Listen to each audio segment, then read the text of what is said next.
Right now, you are wearing clothes. You probably put them on this morning without a second thought. You chose a color, a fabric, maybe something comfortable, maybe something that said something about you. It felt completely normal. But here is the thing. For most of the time humans have existed on this planet, clothing did not exist at all. So what changed?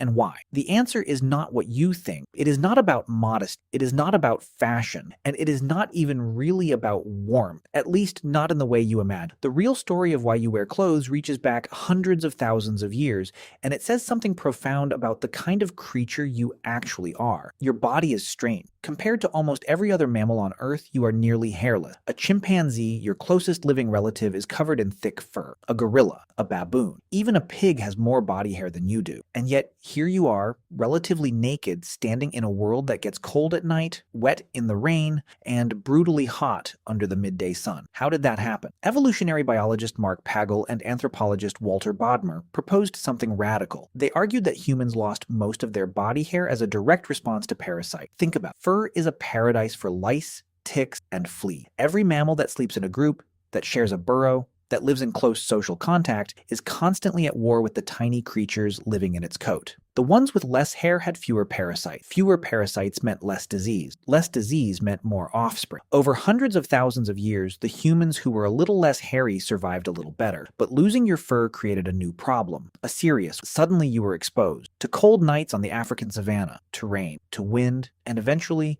when your ancestors began to migrate out of tropical Africa and into the rest of the world, to temperatures that could kill you in hours without protection. So when did clothing actually begin? This is where it gets genuinely fascinating. You cannot find a piece of clothing from 170,000 years ago. Fabric rot, leather decays, animal skins disappear. But you can find something else. You can find the creatures that lived in clothing. In 2011, researcher David Reed at the University of Florida published a study on the genetic history of body lice. Body lice, unlike head lice, do not live on skin. They live in clothing. They need fabric to survive. By analyzing the DNA of body lice and calculating how long ago they diverged from head lice, Reed and his team could estimate when humans first started wearing enough clothing for body lice to evolve as a separate species. Their conclusion was startling. Body lice diverged from head lice somewhere between 83,000 and 170,000 years ago. That is when clothing began, not as fashion, not as modesty, as survival equipment. Think about what 170,000 years ago means. Modern humans had only just emerged. Your ancestors were still entirely in Africa.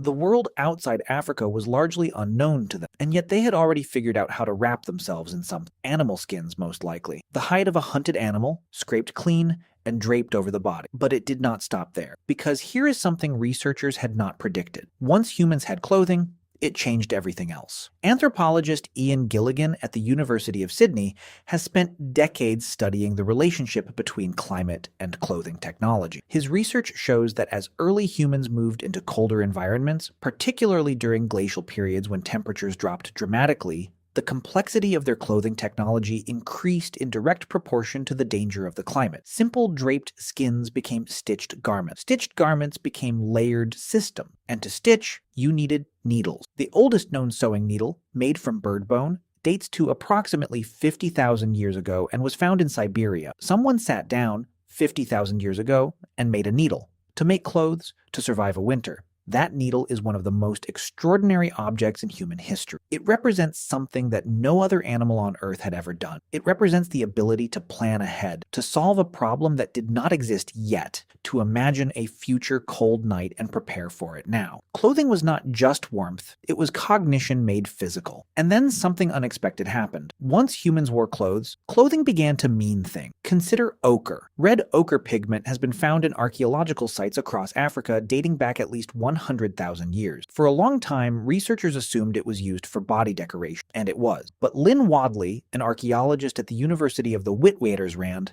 has shown that ochre was also used to treat animal hides, helping to preserve and soften them for use as clothing. People were dyeing their clothes 100,000 years ago. They were making choices about color and appearance not because they had to, but because they wanted to. Because how you looked said something about who you were. This is the twist that changes everything. Clothing started as a tool. It began as a purely practical solution to a biological problem. You lost your fur, and you needed something to replace it. But the moment you put something on your body and made a choice about what it was and how it looked, clothing became communication. It became identity. It became the first technology humans ever used to say, "This is who I am." Think about what you put on this morning. Maybe you chose something comfortable because you were staying home. Maybe something professional because you had somewhere to be. Maybe something that connected you to a group, a culture, a moment in your own life. You made that choice in seconds, automatically, without thinking about it. But behind that automatic choice is a cognitive architecture that took hundreds of thousands of years to build. You are doing something your ancestors developed across dozens of ice, countless migrations, and more cold nights than you could ever. The ancient human who stitched together a hide in Siberia 50,000 years ago was not so different from you. They were cold, and they were clever,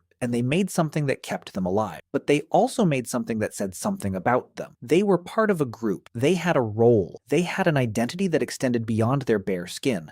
And so do you. Right now, wearing whatever you are wearing, you are participating in one of the oldest and most deeply human practices in existence. Not fashion, not modesty, something older than all of them. The need to cover the gap between the animal you descended from and the human you decided to become. You put on clothes this morning without thinking about it, but now you know. That choice, that simple unthinking habit, is the echo of a survival instinct 170,000 years in the making.